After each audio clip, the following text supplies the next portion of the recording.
میرے بھائی تہجد پڑھ کے دیکھو، لیکن تہجد اسی کی قبول ہے جو پانچوں وقت کی پڑھتا ہے پھر تہجد پڑھتا ہے۔ ایسا نہیں ہوگا کہ نہ فجر پڑھی نہ عشاء پڑھی اور تہجد کے لیے کھڑے ہو گئے، ایسا نہیں۔ تہجد کی برکت کیا ہے؟ جس طریقے سے ورزش کرنے سے ہماری باڈی بنتی ہے، ویسے تہجد پڑھنے سے ہماری روح طاقتور ہوتی ہے، اور جب روح طاقتور، توجہ کرنا، جب ہماری باڈی، ہمارا جسم طاقتور ہوتا ہے تو اللہ اکبر، پہلی چیز تو ہم خوبصورت نظر آتے ہیں، دوسری چیز ہم ہر کام کر لیتے ہیں، وزن اٹھانا ہو، چلنا ہو، یہ کرنا ہو، وہ کرنا ہو، لیکن جب روح طاقتور ہوتی ہے تو آسمانوں پہ اٹھتی ہے تو لوح محفوظ کو دیکھ لیتی ہے، اور سینے پہ اٹھتی ہے تو دلوں کے حال دیکھ لیتی ہے۔ اللہ اکبر، روح کی طاقتور ہونے کے لیے تہجد بہت ضروری ہے۔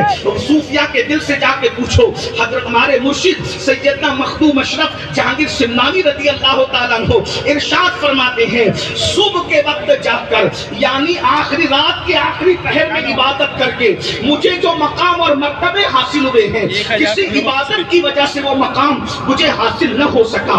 اس سے پتہ چلتا ہے کہ رات کے آخری وقت میں عبادت کرنا کس قدر عظیم ہے، کس قدر اس کی برکات ہے، کس قدر اس کے فیوز ہے۔ اس لیے مسلمانوں کو چاہیے، اگر اپنی تقدیر جگانا ہے تو رات کے آخری وقت میں جاگنا سیکھو۔ جو رات کے آخری وقت میں جگتا ہے اس کی تقدیر کبھی سوتی نہیں ہے، اس کی تقدیر ہمیشہ جاگ جاتی ہے۔ لیکن افسوس، شومیہ قسمت، میری قوم پر کون ماتم کرے، میری قوم کے حالات پر کون رونا روئے۔ اللہ اکبر، یہ قوم رات کے 3-3 4-4 بجے تک جاگتی ہے اور فجر کے وقت سوتی پڑی رہتی ہے۔ یاد رکھو، یہ رات دیر گئے تک جاگنے کا سلسلہ بند کرو۔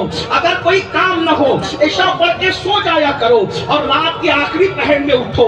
ایک بات میں یہ کہہ دوں، جو رات کے آخری پہر میں جاگ کر خدا کی بارگاہ میں گر گرانا سیکھ لے گا، انشاءاللہ اس کو کسی تعویذ کی ضرورت نہیں پڑے گی، اس کو کسی کے دروازے پر بھیک مانگنے کی ضرورت نہیں پڑے گی، اس کو کہیں پر گر گرانے کی ضرورت نہیں پڑے گی۔ وہ کبھی نہ کہے گا کہ میری بیٹی کو رشتے نہیں آتے، اس لیے کہ رات کے آخری وقت میں گر گرانے کی فضیلت الگ ہے۔ فوراً میرا عنوان آج وہ نہیں، کبھی یاد دلائے تو اس پر گفتگو ہوگی، لیکن کوشش کرنا۔ میں اپنے جوانوں سے کہتا ہوں، بہت سے میرے جوان ایسے ہیں نا، کہتے ہیں حضرت اتنی بڑی بڑی ڈگری لے کر گھوم رہے ہیں، نوکری نہیں ملتی۔ میں کہتا ہوں میرے عزیز، رات کے آخری حصے میں گڑ گڑا کے دیکھ، خدا مل جاتا ہے نوکری کی اوقات کیا ہے۔ کوئی کہتا ہے بیٹی کو رشتہ نہیں آتا، خدا کے یہاں گڑ گڑا کے دیکھ رات کے آخری حصے میں، پھر دیکھ اس وقت کے گڑ گڑانے کی بات ہی الگ ہے۔ اس وقت جب رو گے نا، نہ کوئی دیکھنے والا ہوگا نہ کوئی سننے والا ہوگا، اللہ اکبر، تم ہوں گے، تمہارا یار ہوگا، اور اس وقت تو رونے کا مزہ ہی کچھ اور ہے۔ جب آنسو موٹے موٹے ٹپکتے ہیں تو دل کے بوجھ پر جو ہمالا رکھا ہے وہ اللہ اکبر ایسے اترتا ہے جیسے آٹے سے بال نکال لیا جاتا ہے، ویسے تمہارے دلوں سے مصیبتوں کا پہاڑ اٹھا لیا جاتا ہے۔ تھوڑا کر کے تو دیکھو، میری قوم سب ہم لوگوں سے کروانا چاہتی ہے، خود کچھ نہیں کرنا چاہتی۔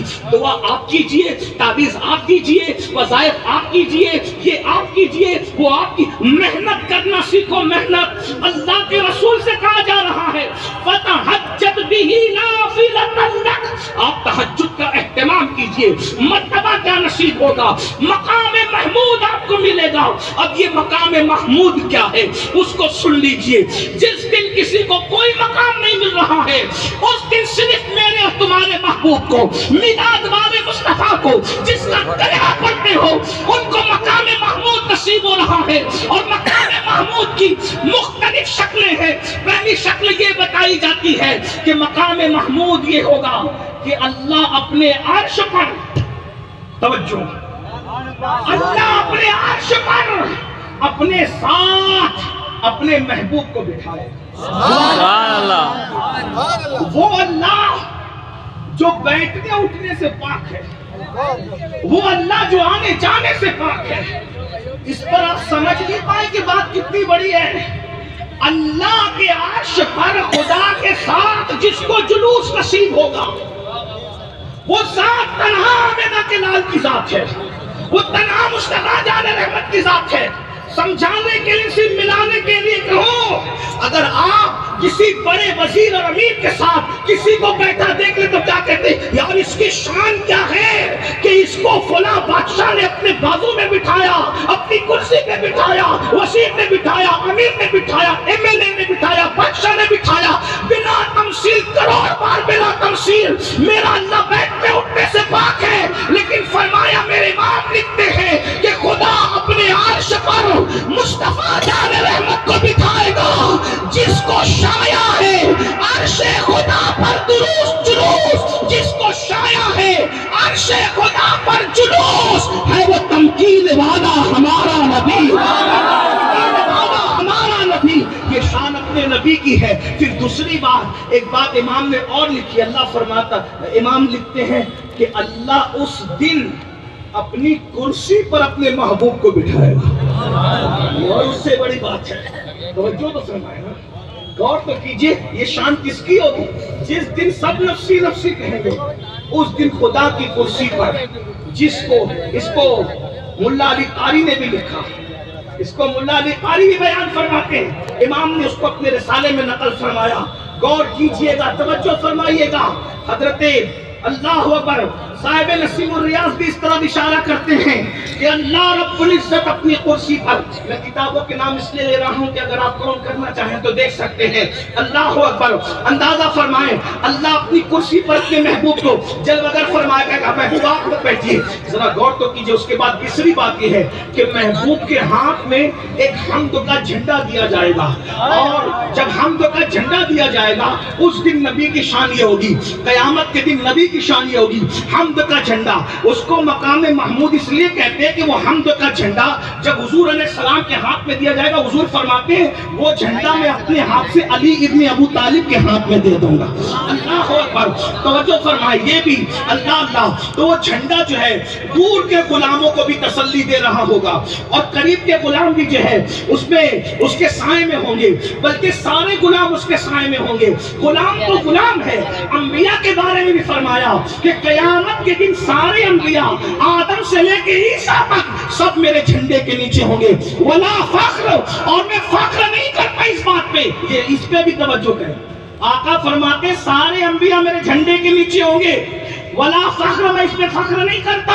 لوگ کہتے ہیں کیوں فخر نہیں کرتے؟ تو فخر کی بات ہے تو ہمارے بزرگوں نے جواب دیا، یہ رسول اللہ کے لیے فخر کی بات نہیں ہے کہ انبیاء ان کے جھنڈے کے نیچے ہیں، یہ تو نبیوں کے لیے فخر کی بات ہے کہ وہ مصطفیٰ کے جھنڈے کے نیچے ہیں۔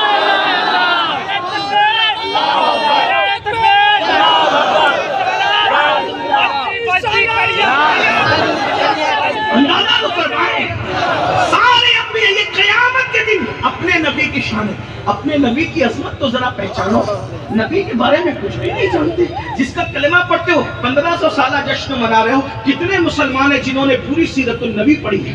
کم سے کم ایک مرتبہ حضور کی پوری سیرت ہی پڑھ لو، حضور کی شان ہی پڑھ لو تو پتا چلے کہ کلمہ کس کا پڑھتے ہو۔ الابریز میں امام عبدالعزیز دباغ لکھتے ہیں کہ جبریل علیہ السلام کو صرف خدمت مصطفیٰ کے لیے پیدا کیا گیا، جو سدرہ پہ رہتے وہ جبریل، عبدالعزیز دباغ الابریز، صاحب الابریز، ان کی بڑی شان ہے، یہ حضرت خضر علیہ السلام کے ڈائریکٹ شاگرد ہیں، آپ جا کر کے کتاب ان کی دیکھیں، وہ فرماتے ہیں کہ جبریل علیہ السلام نے فرمایا کہ مجھے اللہ نے محمد الرسول اللہ کی خدمت کی وجہ سے پیدا فرمایا، اور اس کے بعد پھر جبریل علیہ السلام و تسلیم کے حوالے سے لکھتے ہیں کہ جبریل کو اللہ نے جتنے مرتبے عطا فرمائے ہیں وہ خدمت مصطفیٰ کی وجہ سے عطا فرمائے ہیں، جس کی خدمت کر کے جبریل سید الملائکہ کا منصب پائیں۔ جب خاتم کی شان کا یہ عالم ہے تو مخدوم مصطفیٰ جان رحمت کی شان کا عالم کیا ہوگا؟ نبی کے عظمت کا اندازہ تو کیجئے، تو فرماتے ہیں کہ میں سارے انبیاء میرے جھنڈے کے نیچے ہوں گے، اور اس کے بعد پھر سن لیجئے اللہ کے رسول صلی اللہ علیہ وآلہ وسلم کے ہاتھ میں جو مقام، جو حمد کا جھنڈا ہوگا اور مقام محمود پر حضور فائز ہوں گے، تو جب حضور کو اللہ دیکھے گا جیسا کہ اس کی شان ہے، تو اللہ حضور کو دیکھے گا، اور اس دن